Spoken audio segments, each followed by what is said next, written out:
And so what God spoke to me in that is, okay, this is what you feel like you have, but I have more for you.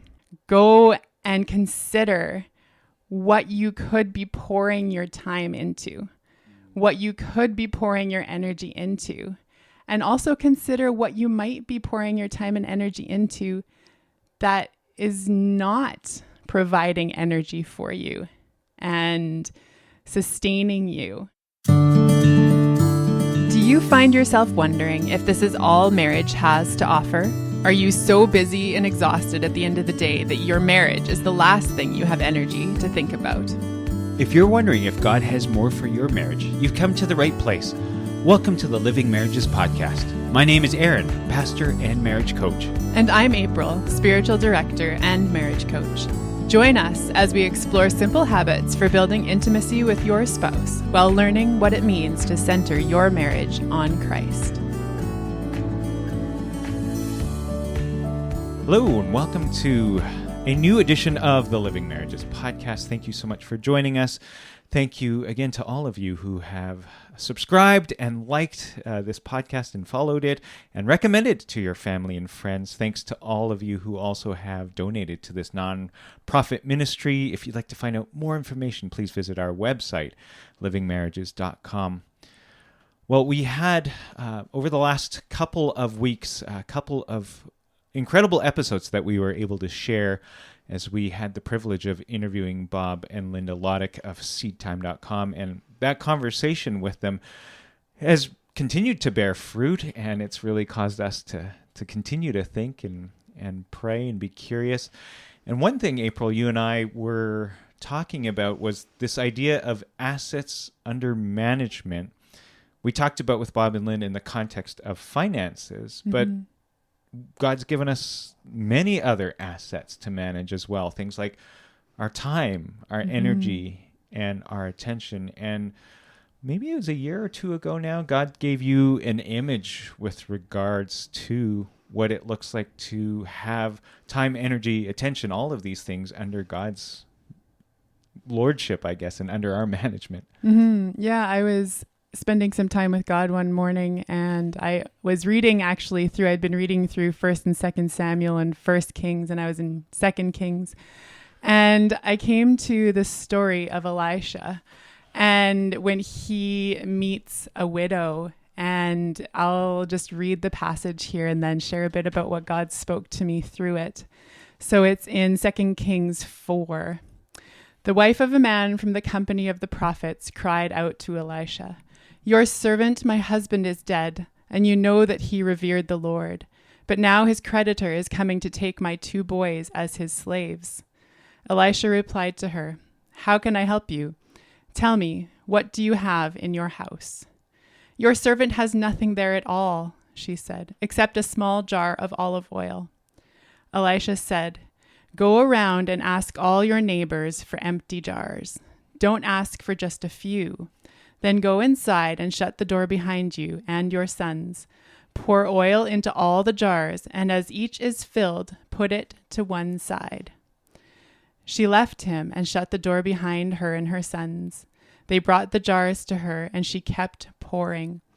When all the jars were full, she said to her son, "Bring me another one." But he replied, "There is not a jar left." Then the oil stopped flowing. She went and told the man of God, and he said, "Go, sell the oil and pay your debts. You and your sons can live on what is left." Wow. That's an incredible story. And so as I was reading that, what God spoke to me in this was he reminded me of the assets that we have of our time and what we choose to do with the hours that we have in a day and the air that we breathe in the day, the life that he's given us each day to live. And I don't know about you, our listeners out there, but sometimes it can feel, especially when you're parenting young kids, especially in a time of transition like we're in right now, where it's the fall and things are changing and there's a lot going on. It's easy to feel sometimes like we only have such a small amount of energy, such a small amount of time. And it all just seems so overwhelming, just like this widow and her one small jar of olive oil.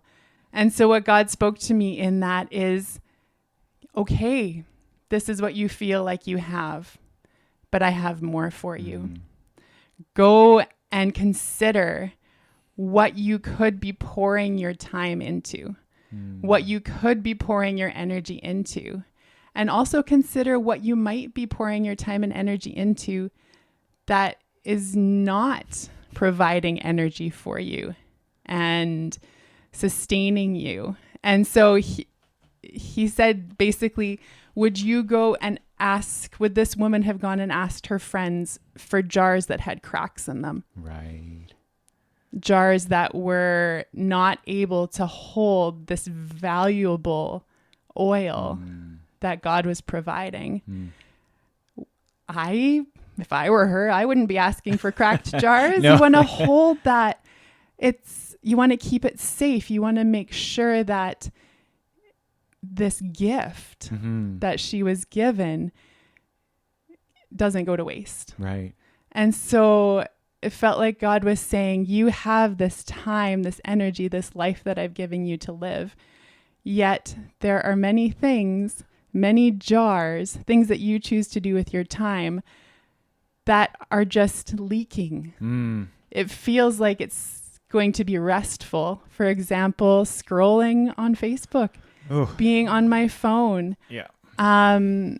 It feels like at the end of the day, I deserve this. Right. And that it's going to be life-giving and restful. But in the end, afterwards, I feel depleted, as if I had just poured that half an hour into a jar that didn't even have a bottom on it. Right. And it just went straight through.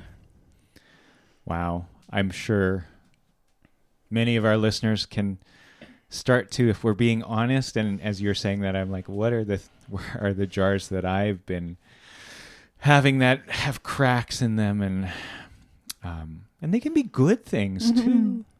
I mean, right now, I'm a little bit of a baseball fan. My team, the Toronto Blue Jays, are on a playoff quest and doing the best they've done in a decade. And so I find myself caught up in this, and it's a good thing. It's a fun thing to be enjoying, but I found that at times my need to keep up with the news or the latest score or even pitch by pitch blow of what's happening in this game takes me away from some of the good things, better things that God has for me, like being present with the kids, because I've got my phone open to the baseball app just to see if so-and-so got a base hit or not.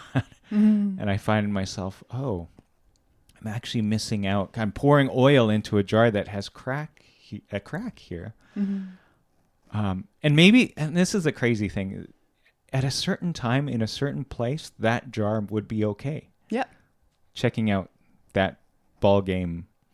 But at the wrong time in the wrong place, where I really want to be present with my kids, where I want to show them that I love them and that they're more important to me than a baseball game. And my attention's divided. It feels like, I'm pouring oil now into a jar with a gaping hole in it. Oh, and as you're saying that, one of the interesting things that I realized for myself is that often the jars that are the most life-giving, the ones that can really hold and keep that oil safe so that it can be used again and again before it runs dry, are the harder things to pour my time into. The things that might feel like they take more intentionality and more effort and more work. And I love our kids. I do. It's still difficult for me when our younger son wants to play this game that he absolutely loves, that takes a lot of effort in terms of make-believe. I have to decide to do that. And when I do, that jar gets filled and the relationship that I have with him is strengthened. And it's so worth it. but it's not always easy. And it's not, when you think of self-care and the way that our world sees self-care, often it's things that, just relax and just watch a show or have a bath or do things for you. But I've found that stuff like that, like pouring into time with my kids, our kids, or even a weird thing like doing the dishes at the end of the day, which is not something I enjoy doing, actually provides more life for me and peace in my life than sitting down and watching a Netflix show and letting the dishes sit there so that I see them the next morning. Yeah. Right? So it's not the things that are valuable and those jars that God calls us to pour into aren't always easy choices to make. No, because our human nature is, you used the word deserve before. I deserve to sit down and veg. And yeah, I maybe we have had a hard day. Maybe a good thing would be to be able to disconnect and unplug. But as you've said, in our experience, so often we've done that because we felt like we deserved it. And we come away from our hour show or hour and a half movie or whatever feeling, like you said, drained, or still drained. That was entertaining, but how have I don't feel any more fulfilled. And now that pile of dishes is sitting there that I'm too tired to do. And I know in the morning, with the chaos of the morning routine, that's just that clutter is just gonna add to the chaos of the next morning. And so I think this all came up again. Like, this was a few years ago that God brought this to my mind and my heart during that time with him, but it came up again recently in going into this fall season. Because when you are tired, that is when it is the easiest to fall into those I deserve patterns. Right. And I've just been realizing for myself recently that I have been getting sucked into things that actually deplete me rather than filling me up. And so as I'm doing this, and I think, Aaron, it sounds like you're doing this too, our listeners out there, I encourage you to prayerfully consider, first of all, looking at your life and thinking, where am I spending my time without even thinking about it? Right. And doing things that are actually depleting me of energy, making me frustrated and short with my kids or with my spouse. And consider maybe one thing that you want to put aside for a certain period of time. One cracked jar. A jar that you thought was going to be life-giving and it hasn't been. To set that aside and look and see if there's another jar that might take a little bit more effort, but might be more solid.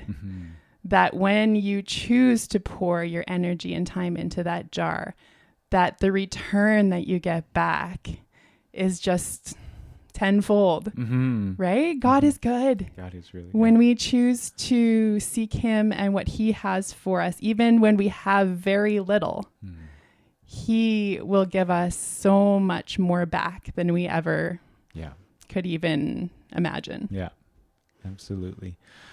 It's a beautiful invitation, April, and we'll have some more time to reflect on this on the Thursday Thought coming up, which will be episode 64. So make sure to tune into that as we take some time to reflect on that and pray together on that. So until next time, God bless. Thank you for the privilege of journeying with you today as we seek God's best for our marriages. Before you go, if you've been blessed, challenged, or inspired by what you've heard today, please bless us by hitting the follow button, leaving us a review on Apple Podcasts or Spotify, and sharing this podcast with family and friends. You can also support this nonprofit podcast by making a charitable donation at our website, livingmarriages.com. Until next time, praying the life, intimacy, and connection of God's love over you and your marriage.